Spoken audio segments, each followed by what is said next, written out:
of things. Very interesting promises and very interesting updates. Social intervention,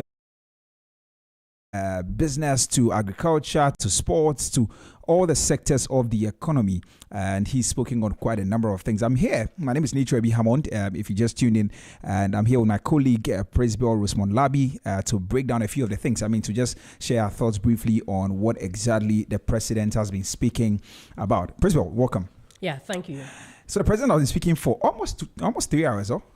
He started around 10:50 and he ended at exactly 1:10. So that's about 2 hours, 10 minutes or 20 minutes. Yeah, that's a very long time, and he's been standing on his feet to deliver all of that. Yeah, but very interesting things. Maybe first of all, what stood out for you, or what are some of the highlights? Let's look at some of the highlights of the things that he spoke about. Mine is where he actually captured the state of inflation, where he said that Ghana's economy in take-off mode as inflation falls to 3.8%. And we know that inflation affects almost everything we do here in Ghana and as a nation. And inflation falling from 23% all the way to a single digit to 3.8%. I think this is indeed the real state of the nation for me. So it really was that point for me. Absolutely right. I also agree with that. Of course, the economy has been doing very well. We've seen a lot of progress in our macroeconomic numbers, from inflation to currency exchange rates. He spoke about that as well. One of the things that he said about the exchange rate, that was, of course, it might sound quite political. The fact that they didn't arrest the dollar, but it was a very funny moment. They strengthened the cedi against other currencies. That was it, yeah. And that's one of the things. I'm very much interested in the youth policies and the youth interventions. The 1 million coders program was one of the things that he touted. And he spoke about the fact that in March, it was launched, March 2025. And it was launched and they made some progress and all of that. But people are asking that what are some of the other things that are coming up in that particular, because we've not seen any set of number of people graduate and all of that. And I think that is something that we need to see some progress on. But talking about unemployment and youth employment as well, he also made mention of the fact that in the first 2 quarters of 2025 alone, we've had over 900,000 youth being employed. And this is not just figures he's giving us. This is according to the Ghana Statistical Service. And if that alone, when you're talking about the backbone of a country's economy, employment is one of them, especially youth employment. So if you're having over 900,000 youth employed in the first and second quarter of 2025 alone, I think that is a good way to start, because it means that you're just left to the third and fourth quarter of 2025, and this is just about the first quarter of 2026. So I think it's not a very bad one. Yeah.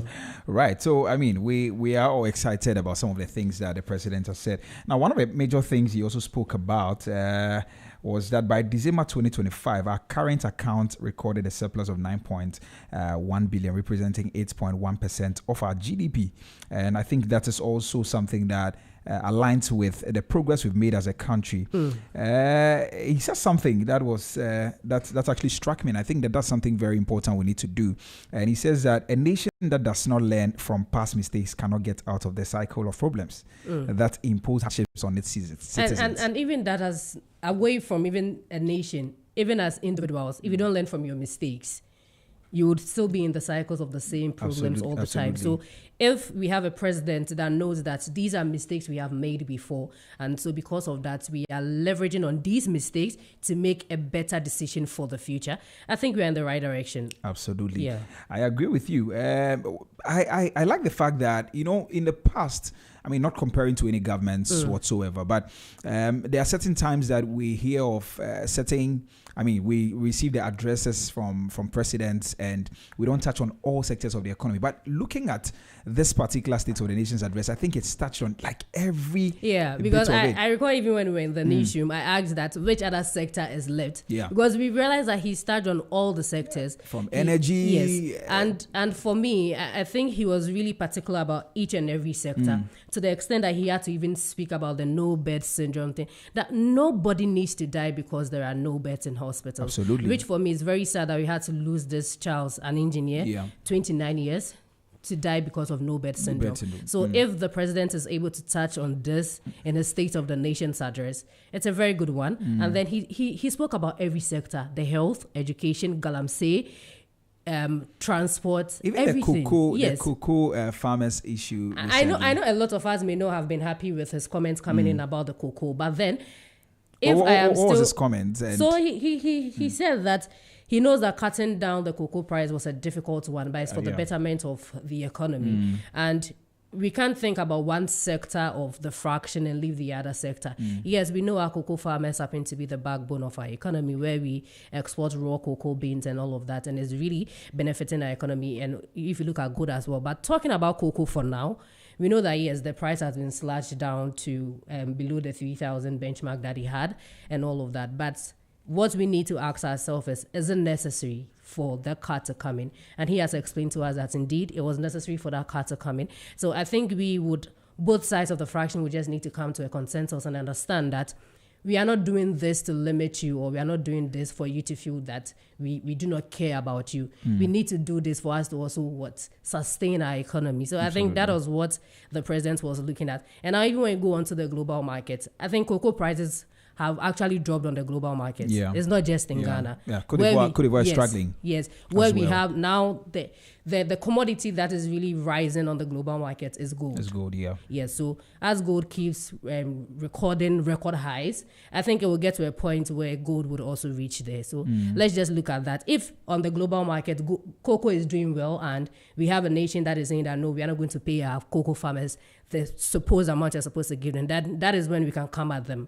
But this is where on the global market, cocoa is suffering. Yeah. So I think it's fair. I think it's fair. Yeah. Of course, for the various reasons that he is giving, I think that's something that must happen. You know, sometimes we must bear the brunt so that we can do better as a country in several aspects. And he says that he's not leaving them, and so he's going to actually do well to make sure that the reforms are put in place, the right things are done, and it's going to revamp the entire sector. And that's one of the things he said. But still on agriculture, he talked about in Nkete as well. Yeah. And the progress that has been made there. He says that there's certain beds have been given to some farmers and all of that to be able to carry out Nkete project, initiative really.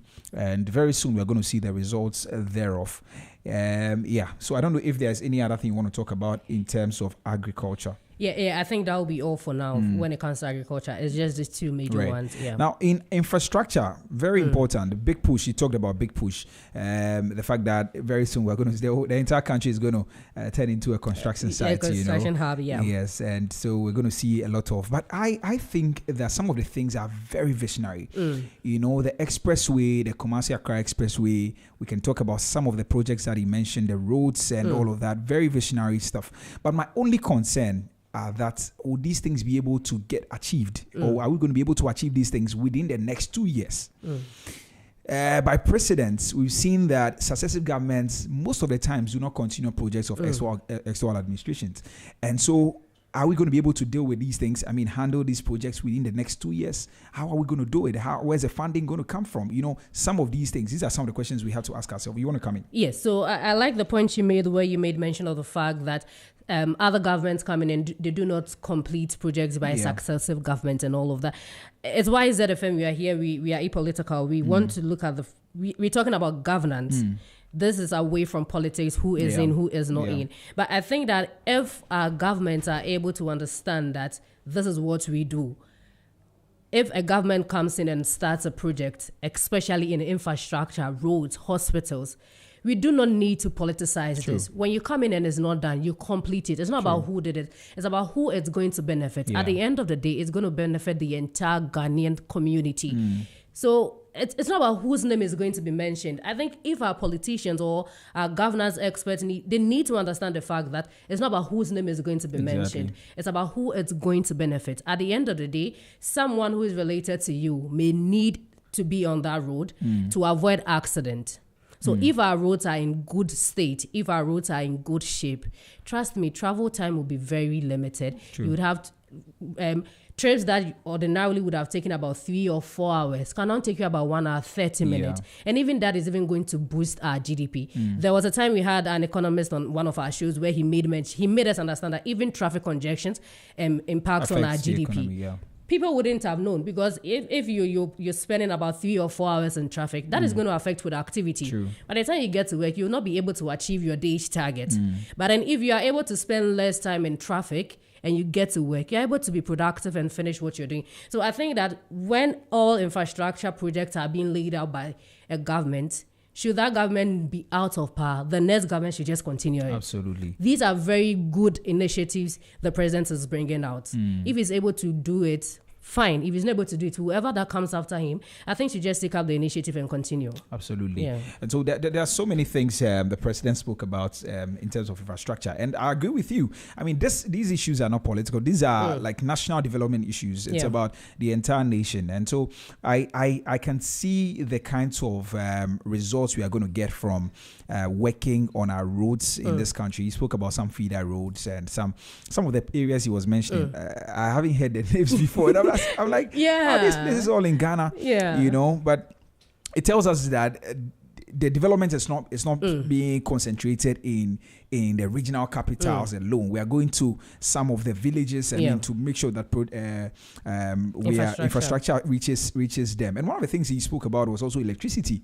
This is a big one. Electricity, energy infrastructure is very, very important that we talk about. And he says that we're extending to some parts of, some villages and all of that. I gave the figures. I don't have the figures. He said it was 1.1 billion power sector debt restructured. And then you have $250 million US saved. Yes. And the Seed Ghana program, he said that is also anchored on irrigation for wealth creation. And these are all things that will help our sectors, from energy to agriculture. But just to take you back to infrastructure? No, to agriculture. Okay. He talked, in agriculture, he spoke about institutional farming, which I think is something very good. We've been talking about the fact that let's try and grow, even in the senior high schools, let's try and let them grow their own stuff to be able to feed on. Recently, Mr. Sam Jonah was speaking, and he was talking about the fact that the school should set up fish ponds or so that the students can actually get their own protein from their institutions and feed on them. And I think that's something very, very positive. He says that the prisons, Ghana Police, the military, the Ghana Army, the armed forces, they've all been working on stuff like that. And I think that is also very, very good. Are there any other things you'd want to so talk I about? think recently one of the debates that has been going on so much is the renaming of the Kotoka International Airport back to its original name, which happens to be the Accra International Airport. A lot of people try to politicize this thing, but today, during the State of the Nation's address, the president made us understand that in as much as the airport was named after Emmanuel Kotoka, there was no NLC. The NLC decree that was used was the decree 129, but then there was no effort that was done to effect that clause in the decree that says that the airport should be named after Kotoka because probably he was killed at that spot, and that is why it has been renamed back into the Accra International Airport. So basically, just that there's no EI to hold that. It really has to be Kotoka International Airport. Do you get it? Right. So this is not about we are coming in and we're changing it because it's this or that. Away from politics, he feels that the name going back to Accra International Airport really tells more about the Ghanaian community than it being named after a particular person that was killed at the spot. So I think that too, he bringing that up too was great. All right. Okay, let's turn our attention to education. We have some few minutes to go. Let's turn our attention to education. Now, education is he said education is very important, which I agree. Education is very, very important. And there's been some progress made in education. One of the things is a first year no fee stress initiative. And I understand that it's been able to serve some, 152,000 young people, first-year students in our public tertiary institutions. And I think that is something very commendable. I'm not too sure. The unfortunate thing is that sometimes we don't have the data readily available. So once we hear from the president, we just swallow it like that. But that is actually what is happening. But I'm glad that these things are actually happening. And he also said there's good news for law students.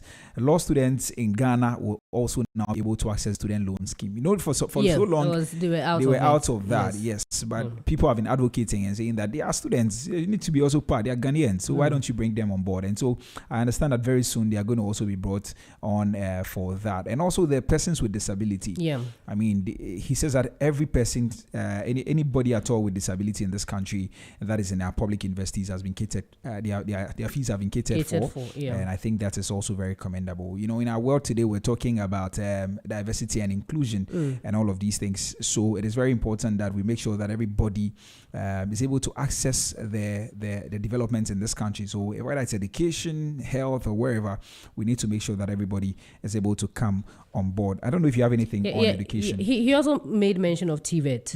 Yes. He mentioned new TVET centers in universities to boost skills and industrial growth. And for some time, they're going to build six new. For some time, TVET has been sidelined. True. For some time, you don't have people. When you even realize that people are going to vocational schools, it's a mentality that these are people that basically probably they failed their WASI results, their BEC result, their BEC and all of that. But sometimes it's not like that. Even if now, the Minister for Education, Haruna Idrisu, some time ago mentioned that TVET is one sector of our economy that we really need to look at, because this happens to be one of the backbone of the economy as well. If you have people in the vocational skills coming out, and these are people that would even come out and they are able to open up institutions and all of that and get to employ people. You do not need to wait on government to employ and all of that. So I think also investing in the TVET sector was also a very good point that he made. Yeah, absolutely. So we look forward to all of these things, But another thing is that the government is going to actually construct a modern state-of-the-art special needs school in Ho in the Volta region, and they are also going to rehabilitate and upgrade the existing special needs schools in Ekropon, Ekwapim. And I think that is also very, very important. Recently, somebody was talking about how the amenities in those schools are actually deteriorating. And so I'm glad that the president mentioned that. I'm impressed by the specifics, mentioning all the little, or the things that maybe would ordinarily even overlook that the president was mentioning and all of that. Now, the one thing too is the free sanitary parts initiative. I don't know whether you are a lady, you should be able to speak to. See, it was a very great one for me right from beginning. I felt like, wow, because you have a lot of young girls, even in the cities. Let's put it away. It's not just in the rural communities. Even in our cities, you have ladies who are not able to go to school due to sanitary pads or sanitary issues. And if a government is able to come up and say that I'm going to serve all girls in schools, especially senior high school and basic schools, and they've been able to do 12.2 million, which they packets. have started. I think it's a very good one, very, very good one, because imagine if you are a 7-day cycle person. It means that you are missing 7 days of education, where probably you don't know what you would have missed within that 7 days.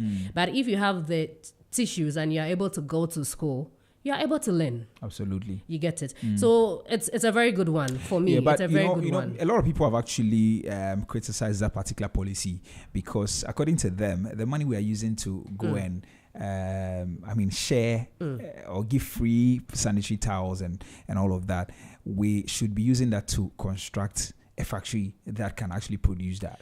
That's another argument of it. I think that's in the long term. Yes. In the long term, because that's literally in the long term, because now whoever or the group of those people that are bringing out the argument, probably because you can afford the sanitary pad today. But ask yourself, a cousin of yours who is not in the city, who cannot afford a sanitary pad, that would be missing 7 days of school every month. Where you have 3 months in a cycle, in a term for school. So if you're missing 7 days every month, that's 21 days in a term. That's like 1 whole month of schooling. And that's not fair to the girl child. Absolutely. Honestly, that's not fair. So if you're looking at the long term, fair enough. It's very good if you're able to build up our own factory to do these parts, where it would even create a source of employment. True. Yes, where we have people working up in this factory and all of that. That is fair enough. But for now, I think it's okay if government is sharing free sanitary pads for these girls. Probably in the future, they can take out that initiative to build up a factory that can be able to supply these, or they would just have to do these parts on their own and give to these girls. Yeah. So I mean, we need to, but I think that we should be looking at the long term as well. It shouldn't just be what we are doing currently. Whilst we are sharing, we're looking for some funding, trying to put up a factory that can actually produce that, and then we subsidize for the Ghanaian people. Now, I know that even these sanitary towels, there's a friend of mine who is in one of the African countries. He actually uses banana. I don't know whether it's a banana peels to actually make these things. And so people are very innovative like that. We could send people to go and learn. We put some small funding in there, and then we are able to create these things, and then we can share with to our young people, and then they benefit from that. And so I think that is something that we can do in the long term. Now, another thing that the president also spoke about is to decongest the senior high schools and also increase access and ensure parity in educational opportunities. Now, it says that government is going to convert and upgrade 30 Category C secondary schools into Category B, and then also convert and upgrade 10 Category B schools to Category A. I think that is also going to help, because for so long, the whole prominence, I mean, I don't know whether it's prominence, but the value we attach to certain schools, you know, and because everybody wants to be in a Category A school. So if we're able to do that, a lot of people won't feel, they won't look down on themselves if they find themselves in certain schools like that. I don't know whether you have something to talk about. We are all of the view that Category A schools are the quote and unquote the better schools. But sometimes, trust me, you can find very, very good students come out of Category C schools. I think the whole thing lies on you, the student, being able to be productive and to know what you're about and know the reason why you are in school. But government stepping in to upgrade these schools to, yes, it would put or bring down some pressure on certain schools, especially the Category A schools. So if you have Category B schools now moving into Category A, and then Category C into Category B, then now everyone or parents will get to know that, oh, okay, then looks like the schools are now somewhat on some equal pedestal. So if my ward gets a Category B school, I shouldn't be worried too much to say I want to even go and pay middlemen to take up my ward into a Category A school, because that is where I want my ward to be. And if we have all of them move into the Category A schools, the B and the C, what happens to them? You get it. So I think it's also a very good initiative. If it's able to be implemented and it's done, it would be a very great one in our education sector, because trust me, I think Ghana has one of the very good education system when it comes to senior high schools. When it comes to senior high school, I think we have one of the best, and we have very good schools. We have very qualified teachers who happen to be in the second cycle education, and then they are helping our kids come out. It's just unfortunate that recent times we've had very, very indiscipline in our senior high schools, which I think something needs to be done about that. If government would have to step in and all, but away from that, just the outlook infrastructure of it, I think it's not in the wrong direction. Right. One of the other things in terms of education is the quality of food that our students actually eat in the schools, you know. And he says that now I think the cost of the food, is going to be moved from 8 cedis to 15 cedis. And I think that is very commendable, because students, we've been students before. We know what we were served while in senior high school. And Charlie, sometimes the soup, you can see your face in the soup and all of that. Yes, when you look in there. And so once we are upgrading we are increasing the amounts allocated to each student. It'll make the meals better. Yes. So we hope to also see that. Now, one of the very important things is curriculum review. People have been calling for let's check our curriculum, let's make sure, let's review, let's do this, let's include this, let's take out this. And the president says that that's something that they're going to look at in the coming days. And so we hope that is also done. Now, very important one also is that he says that as part of the shift, the standards-based curriculum for kindergarten to primary 6 is currently under review to incorporate robotics, coding, and responsible integration of generative AI. Wow. In kindergarten to class 6. Wow. And I think that is very, it puts us like on a very high pedestal. It's world class. I think it's a brilliant. I don't know whether you have anything to say on that. It's really brilliant because growing up, you have some kids that know that in 10 or 15, this is what I want to become. But our education system would have to make you go through the regular cycle where you'd have to learn everything before you get into the university. And even in the university, you'd have to wait until level 300 where you'd have to major in what you really are looking out for. So if we're having all of this starting from kindergarten, and I know I want to be an engineer, I know where I'm going to. Yeah. I know where I'm starting from. I know that in the next 10 to 15 years, this is what I want to be. So even in class, I know the courses I am selecting and all of that. You are not entitled to or mandatory that you have to go through all these courses and all of that. We can have the course where we have probably the science, the maths, the English. Then you leave the rest. Okay, you want to be an engineer, you want to be a lawyer, you start up from here. I think a change in the curriculum, yes, it's a must. Right. It really Definitely. is. And I mean, of course, for so long, Ghana and Africa usually lags behind development. I mean, development lags behind in terms of innovation. For instance, when something new comes up, sometimes the West, they've gone so far. Yeah. And now we are now trying to learn. This AI thing, by the time we go to Ghana, I mean, there are people that were using AI to do crazy stuff before we got to know about it. And so, better late than never, I think that we should actually get involved. We should actually make sure that this is something that is done. The AI should be introduced at our school, junior high school, primary school level. Let students get themselves familiarized with some of these things. I remember when ICT came, they rolled it out and everybody, we were with that in school at the time. We were getting, and that's how come today we know some ICT.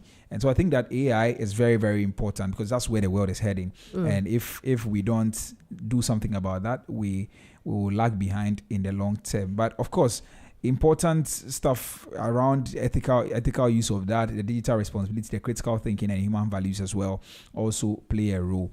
Now, we can't talk about education without talking about the schools under tree.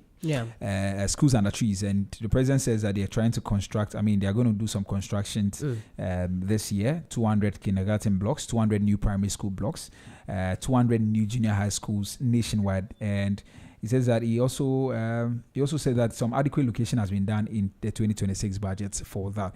And I think that is also very commendable because for so long we've been talking about schools under trees and the need for us to build schools and all of that. I hope that these things are done. But it's my only concern. 2 years, the 2 years that is left. Can we do all these things? Oh, it can be done if we put our minds to it. Because as a nation, yes, in as much as we say that probably now reserves are strong, we have the money and all of that, day in and day out, yes, would go into borrowing and all of that. But I know this government's aim is not to go into borrow anymore. But if you go... That's why you have some countries they actually borrow all the time from the treasury bills. They would always borrow, But then even away from the treasury borrowers and all of that, there are some external borrowers, and there are even some countries that would give you grants. Yes, I know Japan is always ready to give us grants. Germany is always ready to give us grants. You just need to have a very good proposal. You take it in. And schools under trees, these people are always particular when it comes to education. So the moment you as a nation, you really want to invest into your education sector, it makes them know that, no, these people are really ready to work. Because education... even if you have a very good economy and then your people are not educated, then how are they even going to manage the economy or even appreciate what you're doing for them? So it's education that would really, really make people appreciate what you're doing. Because if you even tell me that inflation has dropped to a 3.8 and I do not appreciate it, then what have you done?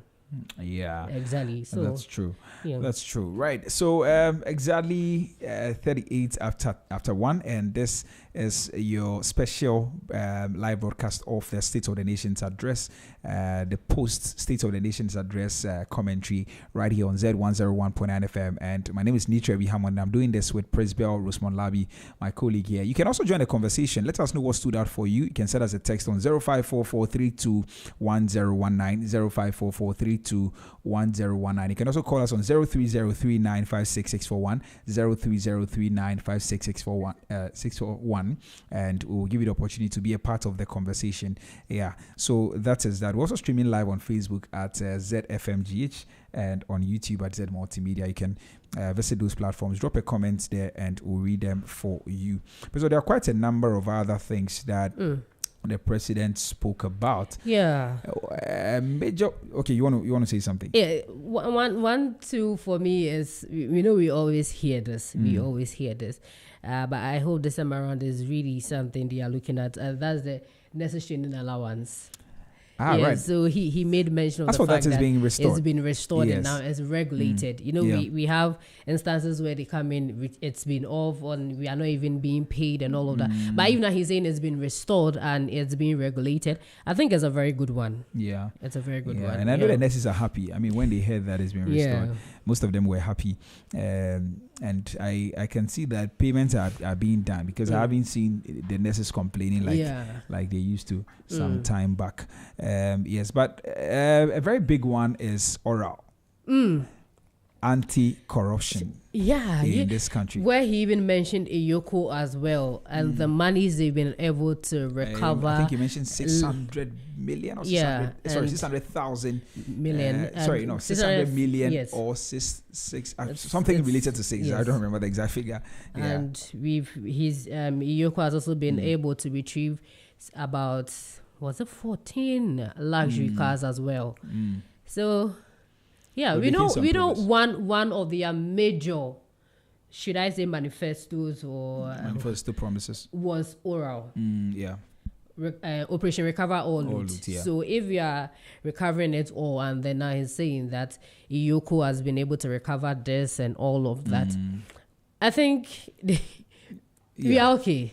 Well, but a lot of Ghanaians are not anyway, because people had high expectations. But I realized that the president was actually trying to explain why things doesn't look as people expect. People expected that once the president, the government took over office, we're going to arrest this person and detain this person and all of that, and be chasing them for our money and recover all those monies. But the president tried to explain that some of these legal issues or justice issues, it doesn't take an event. Right? It's not an event. It takes quite a long time for you, because dockets have to be written, people have to have their day in court and all of that, just so that we make sure that we are not detaining anybody or arresting anybody illegally, so that everybody has their rights, in the long term. So I think that is also very, he gave a good explanation to that.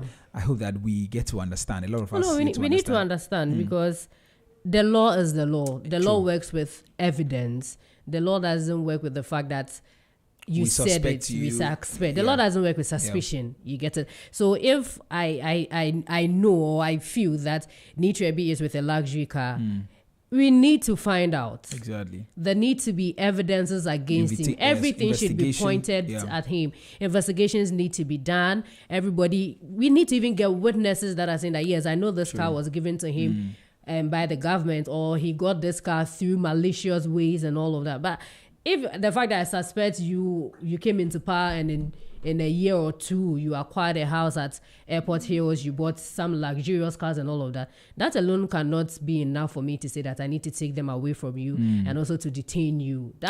That would even be on wrongful detainment. And the person can even sue the state for that. That's true. So the law really has a lot of stages and processes it goes through. Yeah.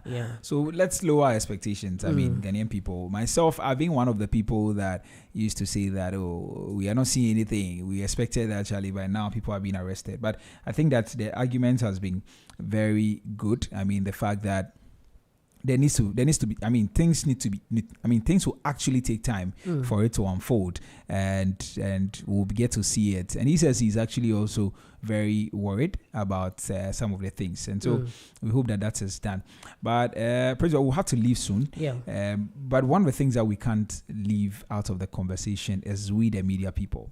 He spoke about media developments as a country, the fact that a lot of state-owned media, all the state-owned media organizations are not doing very well, and there's a need for us to actually revamp them. And he says that they're thinking of bringing back the Media Development Fund that used to be there, so that they can invest into those spaces. And I think he went around some time back, checking those places. According to him, he wanted to have first-hand information on how their operations were and what their challenges were and all of that. And I think that's going to be done. But of course, the assault on journalists, he's a journalist himself. He's a member of the Ghana Journalists Association, and so he didn't leave that out. But he didn't say quite enough on that. I don't know. He didn't say anything about what they were going to do about it. Yes. So of all of them, maybe, yes, I may be partial here, maybe because I happen to be a media person. So I was expecting a lot, because in recent times, we have a lot of assault on journalists, which for me, I think is unfair. From security persons and all of that. And these are national agencies. True. So for me, it's unfair. If anybody should even be on our side, it should be the national agencies. It should be the service personnel on our side. You can't have a fire service person assaulting a journalist. You can't have the police and the military assaulting a journalist. We happen to be the fourth estate. So if we happen to be the fourth estate, it means that we are part of the executive, we are part of the legislature, we are part of the judiciary. And if we are part, we make you know what is going on. True. We serve both the service and the nation. We are just doing our job. So I think a lot needs to be done. If it has to be some stakeholder engagement between these personnel and the media, or whichever, but there need to be a lot. True. Because I know that there's been a lot of times where the GGA president, Kwabena Dumfo, has come out to condemn all of these acts, to come out calling on the president himself has come out and all of that. But it doesn't look like it's working. Where now when you even are assigning journalists to cover up elections, we are scared. Yeah. Because we don't know what's going to come out of that reportage. True. You get it. So I think with that, he really didn't say much about it. He actually didn't say much about it. I expected him to, tell us what he's going to do about it, or what he's actually doing, or what his government is doing. But he only mentioned that he identifies with us and all of that, and it is wrong. He tried to condemn it and all of that, but I think it should go beyond just condemnation. Yeah. I think we should go to real reforms, or real certain things that must be done to make sure that we are able to coexist, we and the security agencies, and even individuals that and the Ghanaian citizen, basically, because we serve the public at the end of the day. And so we shouldn't be seen as enemies. Absolutely. Not at all. Not at all. Absolutely. So, yes, we have some few minutes to go, but if you have a text message, feel free to send it here. This is the Post State of the Nation address commentary right here on the business. Sorry, not on Business Breakfast on Z. Forgive me. Right here on Z101.9 FM. And yes, I'm doing this. My name is Nii Trebi Hammond, and I'm doing this with my colleague Praisebell, Rosemond, Larbi. Send us a text, drop a comment on our live stream. On Facebook, we're at ZFMGH, and also on YouTube at Z Multimedia. Drop a comment there, and we'll read them for you. Also, you can send us a text on 0544-321019, 0544-321019. Praisebell, are there any other things you'd want to talk about? I think we've touched on all the aspects that the president touched on during the State of the Nation's address, which for me, like you said in your intro, to have all the sectors addressed in a State of a Nation's address, it was a very good one, or I should say it's a very good one. And I think for the first time, even delivering his State of the Nation's address, both sides of the chamber was quiet and attentive listening and all of that. So I think that was a very great one. It really was a great one. I think that will be it for me. So, but generally, were your expectations met? Or did you have expectations? Yes, as a media person, I had expectations that is he going to address these issues that are coming up. The recent one would be the cocoa issue, where we've had farmers travel all the way to Accra to go demonstrate, protest, and all of that. So he spoke about that. He made us understand that it's not that he would just want to cut prices, but it's in the right direction and all.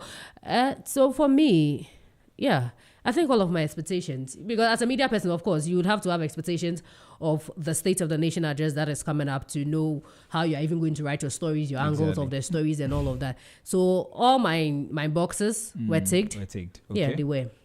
Right.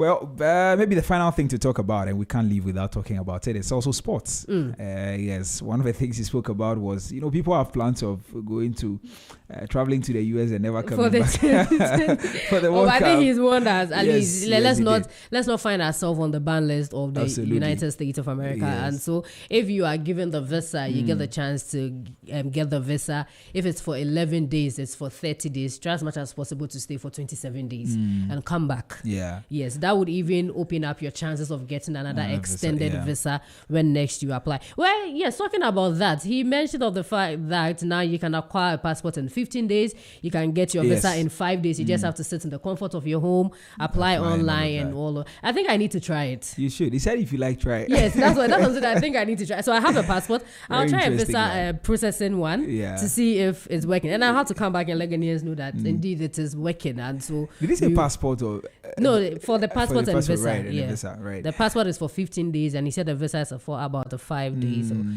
so we'll try it. Because he's asked us to try it. We'll try So we'll try it from the comfort of our we'll home. Come and give him the feedback. Yeah, so we'll give them the feedback.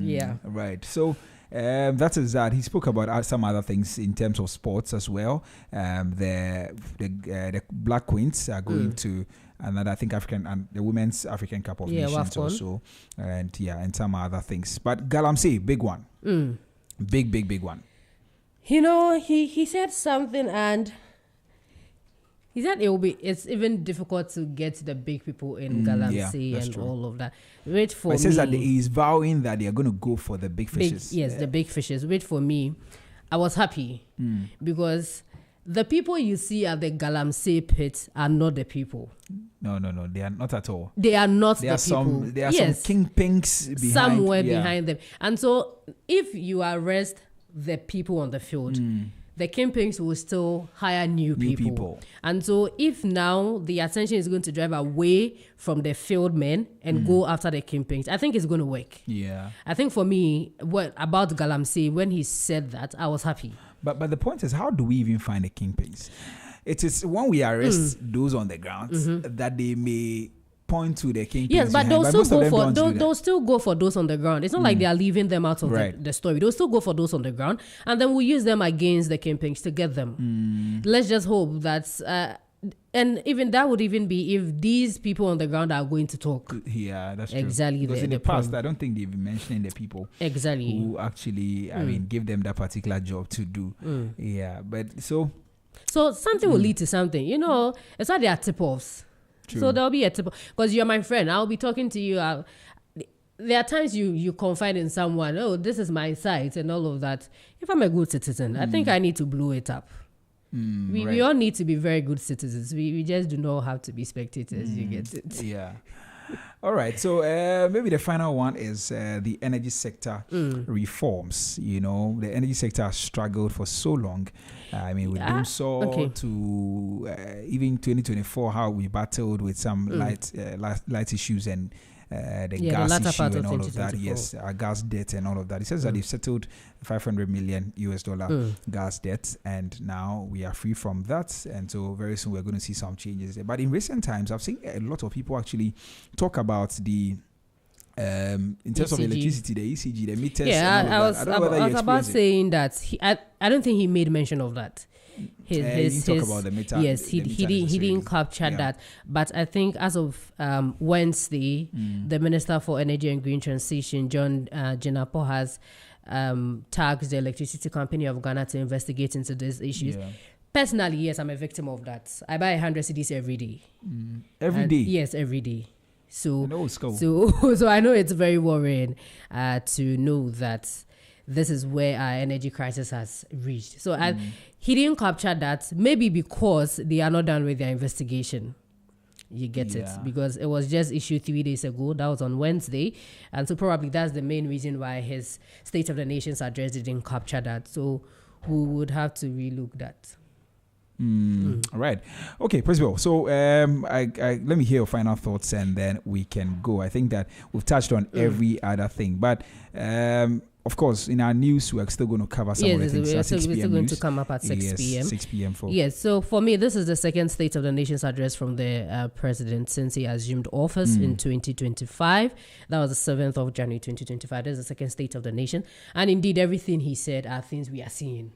It's not that he's just going to put a Word document together to come and read for us. These are things we are seeing. These are things we have experienced and all of that. So I think I'll just use a word from him. Ghana is back on track and we are working. So that is it. Yes. Right, Ghana is back on track. And so, but of course, Ghana cannot fully get back on its feet if we all don't get involved. And so that's how we end today. This is our special live broadcast and post-SONA commentary on Z101.9 FM. Thank you very much for joining us, and thanks so much for being part of the conversations. All of these things are about the development of this country, and we must all get involved because Omani be every minute. My name is Nii Trebi Hammond, and I did this with my colleague Praisebell, Rosemond, Larbi. Let's enjoy Wunsom and all of our programs that are coming up right here on Z101.9 FM. Thank you very much.